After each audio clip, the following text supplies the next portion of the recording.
জীবনে সব করলাম, ভজন করলাম, সাধনা করলাম,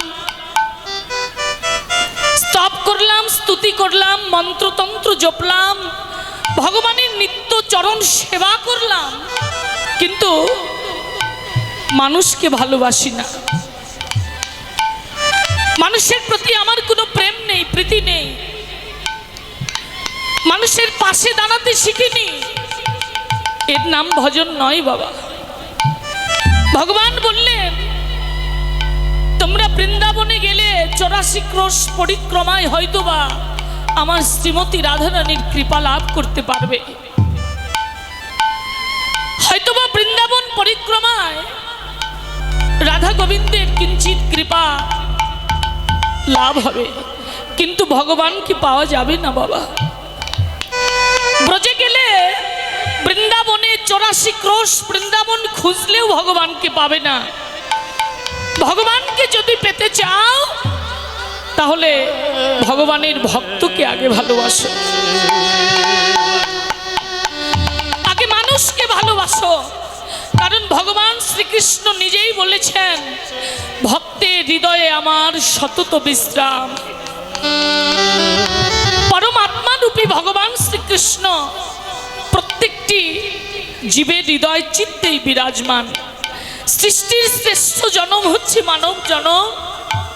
মানুষের সঙ্গ করলে, যদি ভক্তের, বৈষ্ণবের, সাধুদের কোনো মহৎজনার বক্ষে বক্ষ জড়িয়ে ধরে প্রেম আলিঙ্গন করা যায়, তাহলে ভক্তির আত্মা আর ভগবানের পরমাত্মা, আত্মা পরমাত্মার মিলন ঘটলে ভক্তের মাঝে আমার ভগবানকে পাওয়া যায়।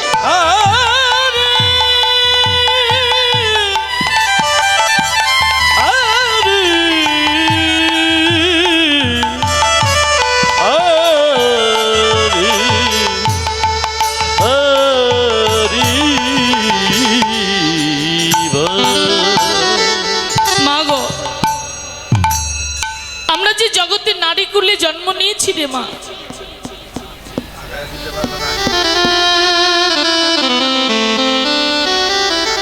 যাদের নারী কুলে জন্ম তারা হয়তো ভাবছে না জানি কত জন্মের অপরাধী আমরা,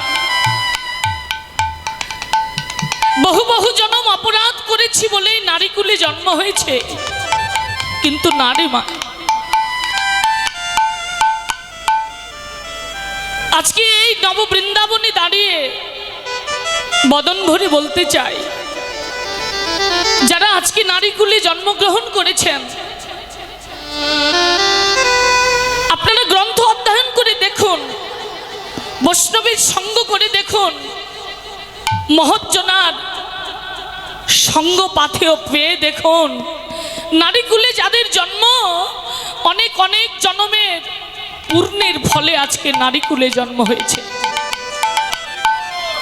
কারণ জগতে পুরুষ বলতে কেউ নেই বাবা, কেউ পুরুষ নয়। যার জন্ম আছে, যার মৃত্যু আছে, যার ক্রমবিকাশ আছে, বাড়তি কমতি আছে, যারা টল অমর অক্ষয় অটল হতে পারেনি, সে কখনো পুরুষ হতে পারে না।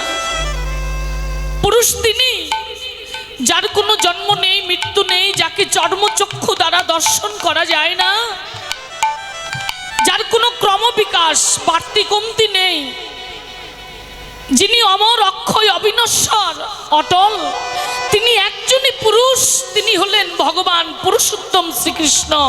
জগতে আমরা সকলেই প্রকৃতি।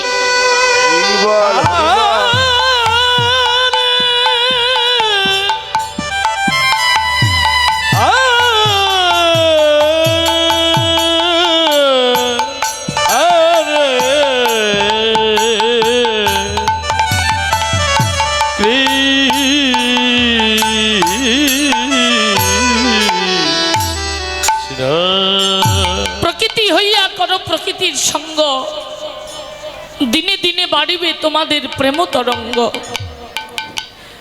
প্রকৃতি হইয়া করো প্রকৃতির সম্ভাষণ, মহাপ্রভু বলিলেন আমি তার নাহিরি বদন। মানব জন্মটা বড় ত্যাগের জন্ম বাবা, কিন্তু ত্যাগের জন্মটা আমরা ভোগে লাগিয়েছি।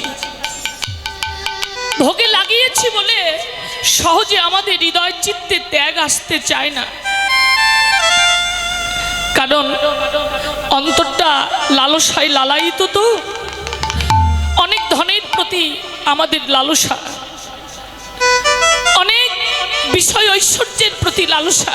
আচ্ছা বলুন তো, এই অনন্তময় পৃথিবীর সমস্ত বিষয় সম্পদগুলো যদি আপনার হয়, আপনি হয়তো যত জীবনে পৃথিবীতে বেঁচে আছেন, সুস্থ আছেন, ভালো আছেন, ততদিন ভোগ করতে পারবেন। কিন্তু দেহ হইতে যেদিন প্রাণ পাখিটা উড়ে যাবে, শেষ বিদায় বাঁশিটা বেজে উঠবে, ওই ঐশ্বর্য, ওই ধন, ওই বিষয় কিঞ্চিত কি আপনার সঙ্গে দেবে? আমরা কি নিয়ে যেতে পারবো বাবা? যে সম্পদ নিয়ে যেতে পারবো না, সেই সম্পত্তির প্রতি এত লালসা করে পারমার্থিক কৃষ্ণ ধন কেন ভুলে আছি? সারাটা দিন চলে যায় জাগতিক কর্ম করতে করতে, কেউ চাকরি, কেউ দিনমজুরি, কেউ ব্যবসায়ী। সারাদিন তো নিজের জীবিকা নির্বাহের জন্য কর্ম করেই চলেছি, কিন্তু এই সারাদিনের মধ্যে কখনো কি একবার গৌর গোবিন্দের কথা ভাবনা করেছি?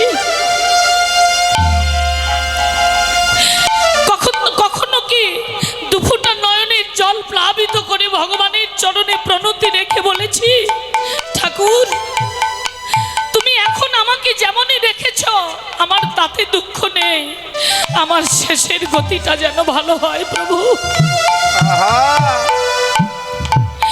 এই সুখ সুখ নয়, জীবন আছে, যৌবন আছে, আপনার কর্মজীবনে ক্ষমতা আছে, আপনার জীবনে বন্ধুর অভাব নেই, আপনার জীবনে প্রিয়জনের অভাব নেই। তা আপনার স্ত্রী হোক, আপনার স্বামী হোক, আপনার ভাই বন্ধুই হোক, আপনার পুত্র কন্যাই হোক, যত জীবন তাদের অপূর্ণতা পূর্ণ করতে পারবেন, যত জীবন তাদের চাহিদা মেটাতে পারবেন, যত জীবন আপনি কর্মে সাফল্যতা লাভ করতে পারবেন, আপনার দেহে শক্তি থাকবে, ক্ষমতা থাকবে, বল থাকবে, আপনার প্রিয়জনের কোনো অভাব থাকবে না।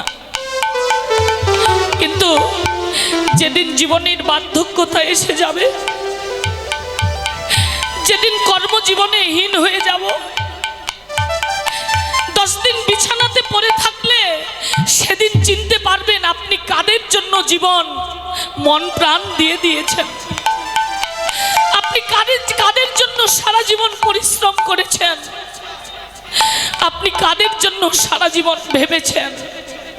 আপনার জন্য ভাববার পৃথিবীতে কেউ থাকবে না। শুধু প্রিয়জনদের কথা না ভেবে সেই ভাবনাটা যদি একটু ভগবানের প্রতি আমাদের থাকতো। সারা জীবন তো প্রিয়জনদেরকে ভালোবেসেই গেছি, তাদের অপূর্ণতা পূর্ণ করে গেছি। যদি এই হস্ত দ্বারা গৌর নম বলে 2টি তুলসী পত্র নয়ন গঙ্গা জলে ভগবানের চরণে অর্পণ করতে পারতাম,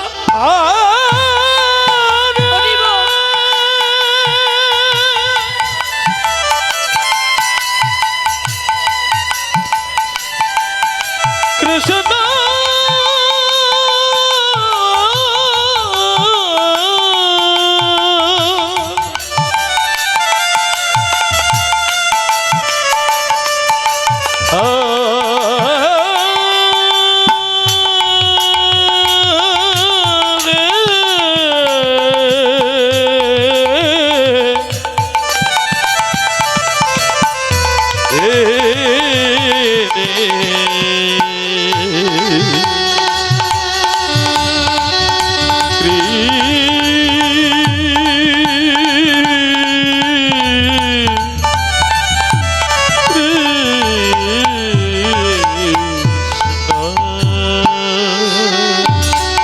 জাগতিক কর্মই নয় বাবা, পাশাপাশি একটু পারমার্থিক কর্ম আমাদের করা উচিত। জীবনে খুব প্রয়োজন পারমার্থিক ভগবানের কিছু কর্ম করার। কারণ জীবনের শেষ ভালো যার, সব ভালো তার। শেষের গতিটা যদি ভালো হয়, জীবনে যেদিন পৃথিবী থেকে বিদায় নিয়ে চলে যাব, সেই বিদায়টা যদি ভালো হয়, সাধু সঙ্গ করতে করতে, বৈষ্ণব সঙ্গ করতে করতে, কৃষ্ণ নাম শ্রবণ করতে করতে যদি বৈষ্ণবের চরণ ধুলার পরে আমার শেষ বিদায় বাঁশিটা বাজে, সেই কর্মটাই হবে আমার জীবনে শ্রেষ্ঠ কর্ম। তাই বলি, মা গো, নারীকুলে কত কত জন্মের পূর্ণতার ফলে জন্ম পেয়েছি রে মা। এই অনন্তময় পৃথিবীতে জানেন কত জ্বালা রে,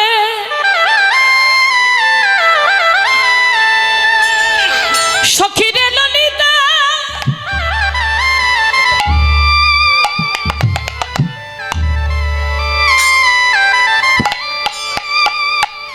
ললিতা রে রে রে,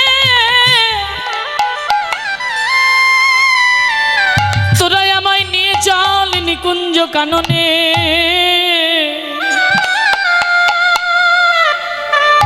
রাধারানীকে জটিলা কুটিলার নয়নে ফাঁকি দিয়ে ছলনা করে নিয়ে গেলেন নিকুঞ্জ কাননে। শ্রীমতী রাধারানী সেথায় গিয়ে আমার গোবিন্দের জন্য বাসর নির্মাণ করলেন।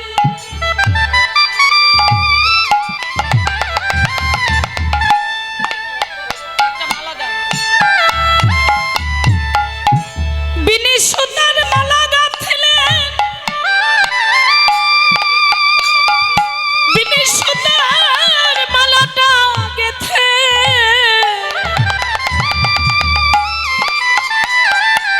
আমার গোবিন্দের গলে পরাবে বলে রে।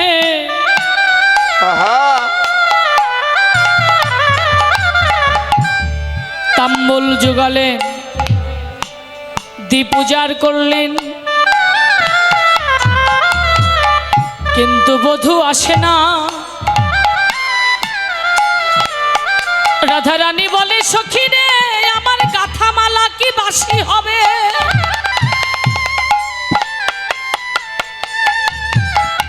সখীগণ রাধারানীর নয়নে অশ্রু দর্শন করে আর স্থির থাকতে পারল না।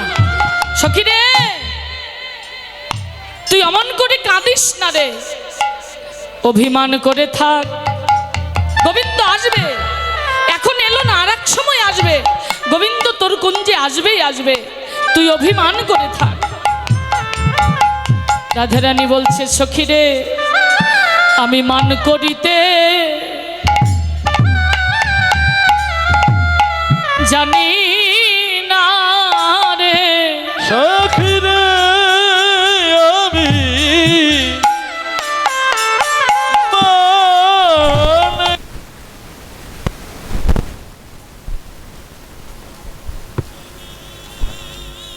করতালি করে বৃন্দাবনে যাই। সবাই বলো রাধে রাধে, বাহু তুলে বলো রাধে রাধে, রাধে রাধে, জয় রাধে রাধে রাধে বলে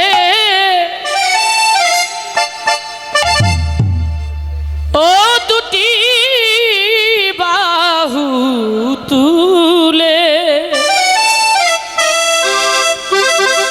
চলো রে মধুর বৃন্দাবনে। হজয় রাধে বলে বাহু তুলে বৃন্দাবনে। জয় রাধে বলে দুটি বাহু তুলে চলো রে মন মধুর বৃন্দাবনে। রাধে বলে বাহু তুলে চলো রে মন মধুর বৃন্দাবনে। জয় রাধে বলে দুটি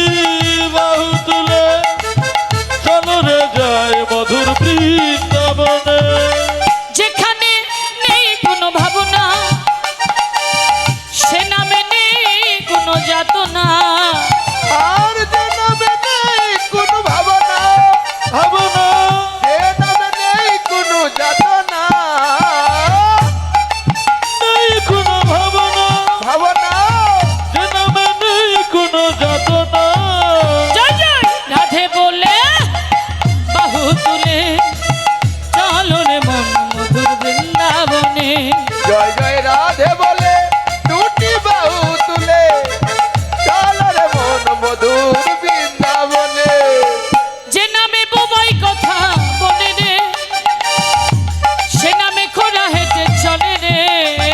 আর যে নামে বোবাই কথা বলে রে, হরি বল। যে নামে খোরা হেঁটে চলে রে, যে নামে বোবাই কথা বলে রে, সে নামে খোরা হেঁটে চলে রে। আরে রাধে বলে রে চলো রে মন মধুর বৃন্দাবনে জয় জয় রাধে বলে দুটি বাহু তুলে চলো রে জয় মধুর বৃন্দাবনে আরে বলো রাধে রাধে না, আহা রাধে বৃন্দাবন ধাম। একবার বলো রাধে রাধে নাম চলো বৃন্দাবন ধাম আর নিত্য লীলা করে আমার নিত্য নীলা ওরে আমার তনিল করে আমার মদন মোহনসা। বলো রাধে রাধে না চলো বৃন্দাবন ধাম একবার বলো রাধে রাধে নাম চলো বৃন্দাবন ধাম গবুর হরিবা নিতাই নাচে দুটি বাহু তুলে, জগায়ার মাথায় নাচে হরি হরি বলে। হরি বল। গৌর নিতাই নাচে দুটি বাহু তুলে জগয়ান মাথায় নাচে হরি হরি বলে একই সুরে গাইছে সবাই তারা, আরে কি সুরে গাইছে সবাই তারা ওই একই সুরে গাইছে সবাই তারা বৃন্দাবন ধাম। বলো বলো রাধে রাধে না চলো বৃন্দাবন ধাম একবার বলো রাধে রাধে নাম চলো বৃন্দাবন ধাম যমুনার ধারে ধারে তোমার জীবন, বৃন্দাবনের মাঝে নাচে মদন মোহন।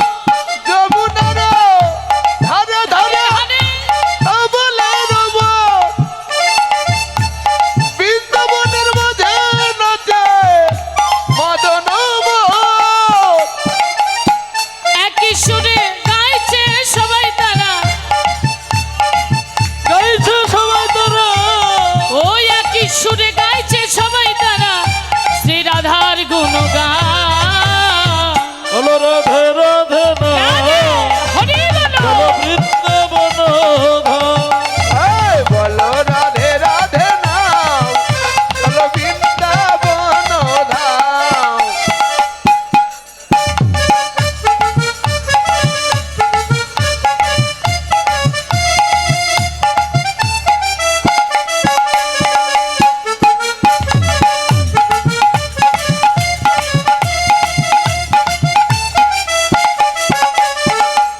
যমুনার ধারে ধারে তোমার জীবন, হরিবল বৃন্দাবনের মাঝে নাচে মদন মোহন।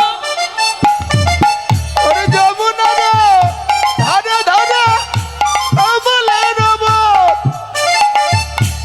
বৃন্দাবনের মাঝে নাচে মদন মোহন একই সুরে গাইছে সবাই তারা, একই সুরে গাইছে সবাই তারা ওই একই সুরে গাইছে সবাই তারা আমার শ্রী রাধার গুণগান। বলো রাধে রাধে না হরি বল। চলো বৃন্দাবন ধাম এই বলো রাধে রাধে নাম চলো বৃন্দাবন ধাম আর বলো রাধে রাধে না চলো বৃন্দাবন